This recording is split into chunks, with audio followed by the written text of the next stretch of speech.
And good morning, everybody. Welcome to FSU Coach Live. My name is Tim Backers, joined this morning by Ann Davis. She's part of the United States Tennis Association. And thank you for joining me. If you wouldn't mind, just tell us a little bit about your career path and what you're doing now. Okay, thanks for having me on, Tim. This is exciting. My name's Ann Davis. I'm currently the Director of Program Education with the United States Tennis Association. Right now, currently in Tallahassee and based out of Orlando. I'm a born and raised Floridian, played college tennis at the University of South Florida, was fortunate enough to come to Florida State as the head women's tennis coach from 79 to 86. Once I left the FSU coaching, I got totally out of tennis and then decided, man, I really missed it. I got into teaching and taught here in Tallahassee for a number of years. And then the body, as it will sometimes, really broke down. It was hard to do that. And I was fortunate enough to land a job with the national governing body of tennis. So I've had an interesting career with USTA. I've been with them for about 15 years. Been through many, been in charge of many programs throughout the years, but it's been a wonderful opportunity. Learned a lot, seen a lot. What do you do exactly? What are your roles and responsibilities in terms of program education? Right. I'm in the community tennis end of the United States Tennis Association. So we deal with bringing people into the game, both youth and adults. So in program education, I'm involved in developing both curriculum. We have a whole Net Generation is the overall youth brand for USTA. I'm primarily involved on the youth end, but do some education and adult. So we develop curriculum, and then we have training that we take out to folks who want to learn how to be comparable to if you're going to coach Little League baseball or flag football, those types of parents, volunteers. We have live training that we present to them. So we train trainers to go out and do that. And then overall, the education that goes along with how do I run a program? What is this program? What are the steps? How do you recruit volunteers? Those types of things. We develop resources and then attempt to get those out throughout our sections throughout USTA. So is it possible for somebody, me, just as a normal person out in the community, have kids, is it possible for me to coach tennis without having USTA certification? Absolutely. And USTA we don't certify people. Okay. There are two teaching organizations, USPTA and PTR, that are certifying organizations. The USTA is a national governing body. We accredit teaching organizations. But with that said, there is, like every other sport, there are those on the ground, those volunteers that we would love to teach them how to introduce beginners to the game of tennis.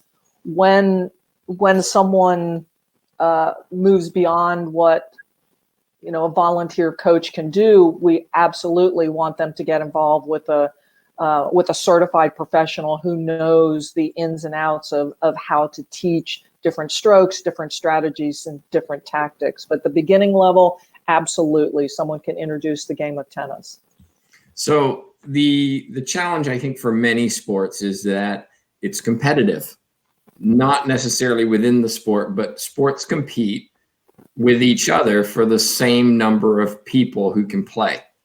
And so tennis would compete against, many other recreational sports out there for participation. And that's a challenge for USTA as it is for any sport. How do you kind of promote the programming out in the community to ensure that USTA is relevant and tennis courts don't sit empty, et cetera? That's a great question, and something that we constantly deal with and try and figure out the best ways to approach it. Tennis has some advantages and disadvantages. The advantages, you can play it anytime. You can play it as a family. Some people may think it's expensive, but it's really a relatively inexpensive. You can go down to Target, Walmart, sports academy sports. You can get a racket. You can get balls. You can go out to your public courts and play. Mm-hmm. We aren't recognized as for a parent who's getting their children involved in sports. Okay, now it's basketball season, and then it's soccer season, and then it's baseball, and then it's football. So it's like, where do we fit in tennis? Right. So we've attempted at times to insert ourselves into that rotation for parents, but you can play it any time of the year. The other thing we've tried to do is get people thinking that because of the new equipment that's available, that's appropriate for children at every age and stage, that we want children to play as quickly as possible, like they do with other youth sports, as opposed to getting stuck into the only thing you can do are lessons and clinics. We want children to play. So it's important for us to provide opportunities like a junior league that people can play in, or drop-in type of events where children can come out and just try playing. It's not going to look very pretty, but I'm sure you've seen this too, Tim, at T-ball is not that pretty either. It's a lot of craziness, and children leave there going, I played baseball. So that's what we need to do with tennis. Mm-hmm. Well, if you're just joining us, we're talking with Ann Davis, part of the United States Tennis Association. If you have questions for her about development of tennis and leagues, participation, volunteers, coaches, so on, be sure to get them in your chat box, and we'll pass them on to her. And when we look at coach development, it's an important topic for me, obviously, for what I do. How does the USTA develop coaches? Not necessarily at the elite level where, Roger Federer has his coach, but more at the community level, where if I'm driving past tennis courts, the coaches there know what they're doing. They know how to coach, and they know how to do it safely. What does USTA do to make sure that happens? The USTA has recently gotten very involved in that end. We've always been involved, especially on the player development end, where they do a lot of work with the coaches who are working with tournament level players, professional players, collegiate players, the much more experienced. But USTA is working very closely with the two certifying teaching organizations to try and raise the level of coaches. It has, in the United States, it's been very easy to become certified. And then we rely on that coach to continue their professional development, which life gets in the way. And if I'm taking time away from making money on the court to do professional development, I've got to weigh that. So we're trying to up the standards. There are programs, professional tennis management programs that are within colleges and universities now that someone can go and major in tennis and learn the business part of it. So we're working very hard, as I said, with the organizations to up the requirement to fully become certified. And then we need it becomes incumbent on those who have the Parks and Rec programs, the clubs, that they only have certified professionals. Do you help with teaching the clubs and the organizations to promote the sport? The reason I ask is I've been involved in a couple of tennis clubs over my life, and some are very successful and some are less so. And it's almost expected that, if we build it, they'll come, rather than we need to go out and recruit people and promote our sport and be visible in the community, provide free clinics and things like that to expose people to this sport. Is that part of what you actually do as your job? Yes, and there are many people at USTA who are involved in that. We have probably a unique structure where we are at the national level, and then all over the country we have these 17 sections. So if you're living here in Florida, you're under the Florida section. Mm-hmm. So we produce resources and then have them filter down and work with the section, state, and sometimes even the district staff or the local communities.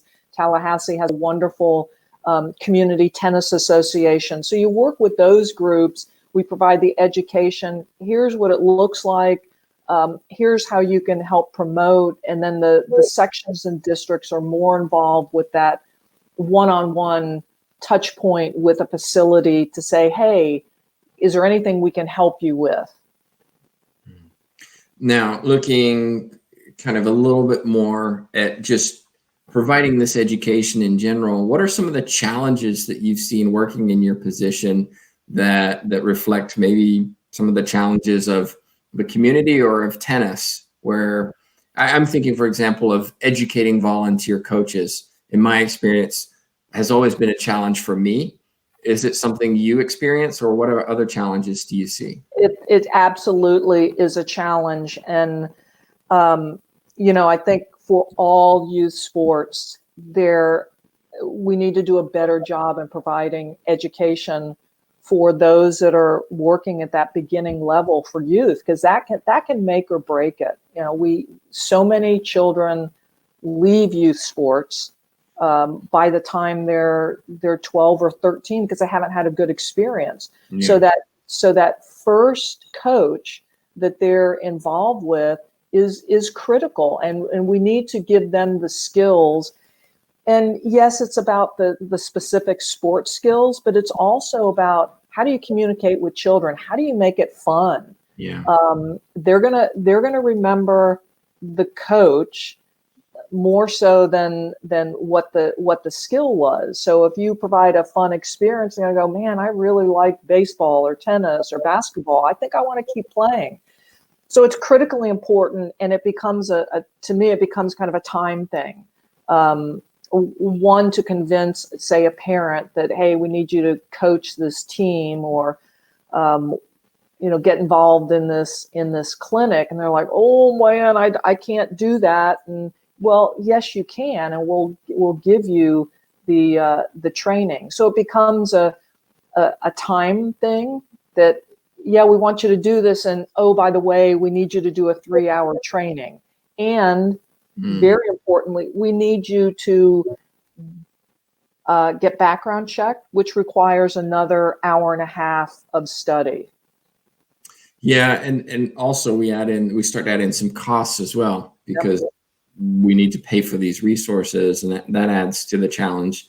From a top level view, bird's eye view of where you sit and look at tennis and coaching education in general, is there anything that you would change about how the system works in its current form? Oh, absolutely. That it be mandatory at every level, and that there are standards. I think that our volunteer coaches, they want to do the best job possible. And if it's just something, this is what you need to do, and this is going to help you do a better job, I think people would do it. With the situation we're in now with COVID-19, it's made us relook at the value and the opportunities that might be available to do online training. We had talked about this before we came on air. So we need to look at those types of things. But I think it's in all youth sports, it's got to be a requirement. Just switching a little bit, and I agree wholly with you on that topic. And I think we should also recognize that specific things should be in each level, regardless of the level being coached. Ethics doesn't change depending on who you coach. It could be a 4-year-old or a 40-year-old. changing a little bit and looking at tennis as a whole, we see this continual discussion about sports specialization, and it goes across sports. But in tennis, if you read the biographies, the Andre Agassi's, the Maria Sharapovas, and so on, you'll see a lot of them began competing when they were very young, and they almost played tennis exclusively. Now, I'll also point out that both Agassi and both Sharapova had some significant injuries as they went into their careers. What are you seeing in tennis? We're still seeing young American players being successful as 16, 17-year-olds on the professional tour. Is that something that inspires parents to really push their kids into sports specialization? And what are your thoughts on that? Since I'm a huge fan of multi-sport participation, and USTA is promoting that significantly with our American development model. And it's interesting because all national governing bodies are doing that right now. And while, yes, there were the Agassis, the Sharapovas, the Jennifer Capriati's, there's also Rafael Nadal, there's Roger Federer, there's Justine Henin, Coco Gauff played other sports up until recently, even though she's very young. So we've also got a history of players who played other sports up until about 13 or 14 and then decided to specialize. So boy, if I could be the leader of sports for a day, I would say that children have to play different sports because it's better for them. And the question becomes, how do we educate parents so that they recognize that playing other sports is actually going to help their child, and to be okay with it? Because I think they get into this rat race, like, oh man, if I have them play tennis or basketball, they're going to lose ground from their friends who are on the travel soccer team. So you just get on this hamster wheel, and how do you get off?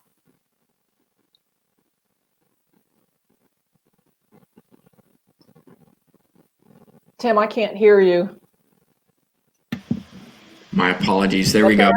I was just, while you were talking, I was pulling out a link. If you're interested in the athlete development model the USTA has put together, you can go to this site. You can also just Google athlete development model USTA, and this will come up and provide you with a systematic breakdown of how it should look for athletes to kind of progress through the years and be successful. Unfortunately, though, and the reality is that the most parents look at Coco and say, well, look how young she is. She must have started when she was 4 and played that continually. If I don't do that with my Jane, we're going to fall behind.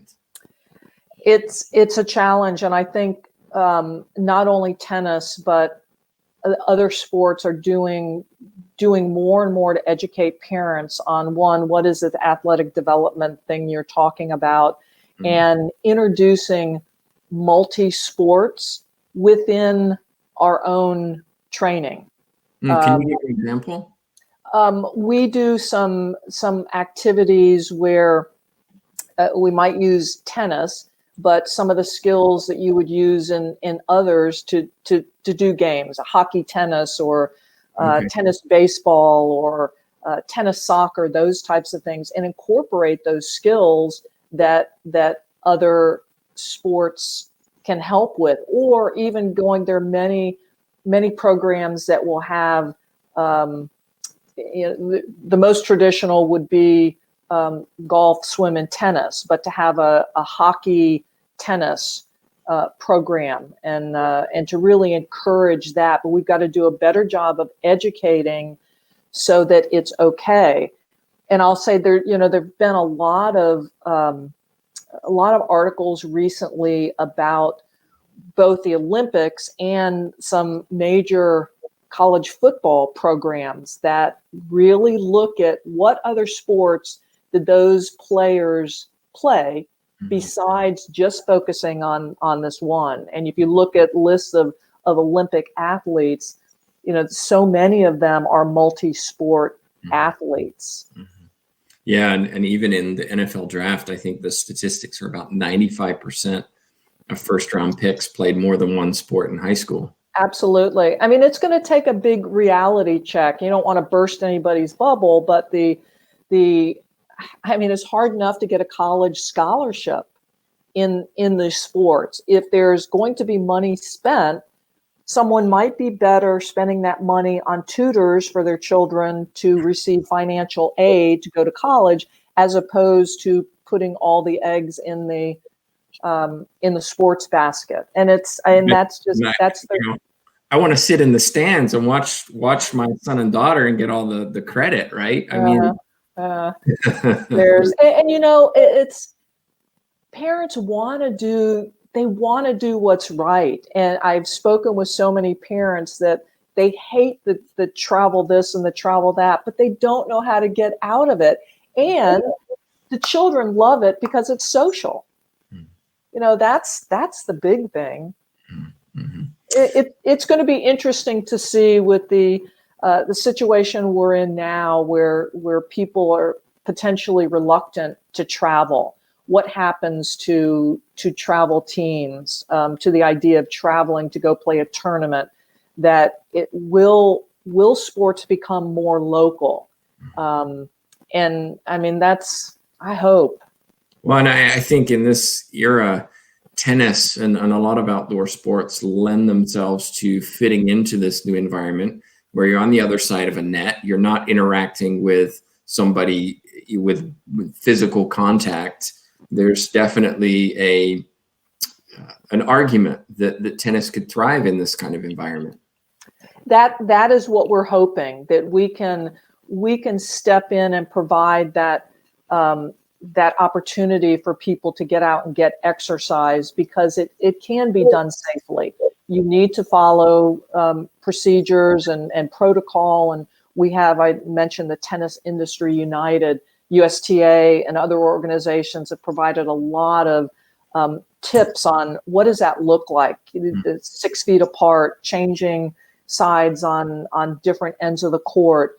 Probably the toughest one for people to wrap their head around is the use of tennis balls and only coming in contact with the tennis balls that you're serving with or hitting. And that's probably the most challenging one. But there are signs and tips and all types of things for people who are interested. I'll give you one. I was doing the USTA official certification, and the end of the match is identified with a handshake. Yes. Now we have to rewrite the rules because we don't want handshakes. So there's a lot of variables that are going on right now. And it's an opportunity to get creative, both with children and players. There have been one or two professional events that have been done, that have been on TV. Tennis Channel did one. It was the UTR Reopen, and they had 4 players playing. In fact, this weekend they have 4 women playing in a private court. But their handshake became their 2 rackets touching at the end. So I think this is an opportunity for everybody to become very creative in what we do and how we present sports. Mm-hmm. I want to segue a little bit. You mentioned college, and one of the things that has become apparent in the U.S. is the number of international players coming over into the U.S. universities. Okay. And when we look at coach education, which is what you do, your success or failure might be judged on how successful U.S. players are transitioning out of juniors and becoming successful collegiate athletes and professionals. That's not necessarily a good way of judging it, but the general population might be, well, how many pros do we have? How many, U.S. tennis players do we have with scholarships? If we don't have many, the system's failing. We need to redo all this. What are your thoughts on that? Because it's definitely changed over the last 10, 15 years. Absolutely. It's very complicated. And when I was coaching way back, it was just beginning where foreign athletes were coming in. I I played college tennis with 3 or 4 tennis players from other countries, and when I was coaching, we had 3 or 4. It's just starting. And from a coaching standpoint, if you're not the top school, and for whatever reason are not able to get the top recruits, yet the expectation is you need to be successful as a coach, then I'm going to look for the best player. Right. It is, I wish that we could give every U.S. junior tennis player a tennis scholarship. And the reality is, because of where college sports is, and the emphasis is probably more on winning than the development of players, you're going to go for the best player. And that's, yeah. Yeah. So I don't think until someone puts a limit on it, it's not going to end. My experience also with foreign athletes is that they were the opportunity for them to play a sport and study was, they had hit the lottery, and they were very, very appreciative of that opportunity. So I always had the best experience with athletes from other countries. But again, the reality is there are a lot of scholarships out there that go unused. I may not be able to go to Florida State or Florida or the University of Miami, but I could go to a D2, a D3 school and play. So, there are a lot of factors in there.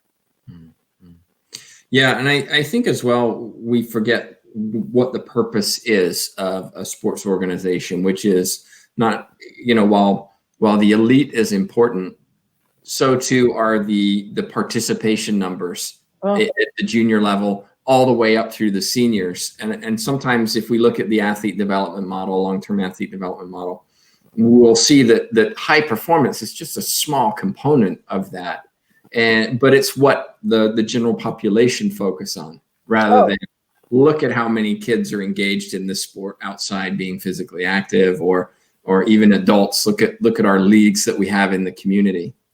Absolutely. And that's, you've got to make the base larger, one, to have people that move up that pyramid and become those professional players. But the reality is, you and I, the recreational players, those that are just starting and buying the rackets and buying the tennis balls, that's the lifeblood of the sport. Those who are paying for tickets to go watch the U.S. Open or the Atlanta, or going to the Tallahassee Challenger, or going out to see FSU men's and women's tennis, that's the lifeblood of the sport. If just to wrap up, if you're looking at coaching education and your experiences as a coach and working with coaches for so many years, what advice do you have for those who are looking to either become coaches or move up as coaches and become more professional, more visible, engage more people, grow their business? What would you say to them? By 2 things. One, keep learning. It's so important to keep up with what's going on and to make yourself better. The other big thing, and what we focus on with the education we do for people coming into the sport, concentrate on the how. The what, that's almost a little easier to get the what to coach, but concentrate on the how to coach and how to connect with people and how to make it fun and make it something they want to continue. Well, and if somebody does have a question for you, what's the best way for them to get in touch? My email is davis@usta.com, and would love to communicate with people, point them in the right direction, how they can get started. Well, I want to say thank you for sharing your time and expertise and knowledge with us. And I hope it benefits those who are watching now or in the future. Yeah. Really do want to say thank you. Thank you very much for this opportunity. It's fun. Just a reminder, coming up this week, we have 3 more guests. John Casson is coming up tomorrow. He's an Olympic snowboard coach, has coached a variety of Olympians across winter sports. He's now working with mountain biking as well. So we'll talk to him tomorrow. And then Friday, we have 2 guests starting at 11 a.m. Chris Babb, he's the college director for sport media and is a former high school athletic director. So we'll talk about his role in high school athletics and then what he does now. And then another guest coming up, 2:30 p.m., Charlie Ward. Some of you may know who he is, Heisman winner, left football and went into the NBA and was a successful NBA athlete and is now a head basketball coach at Florida High. So hope you join us for those. On behalf of myself, though, and Ann Davis, thank you for watching.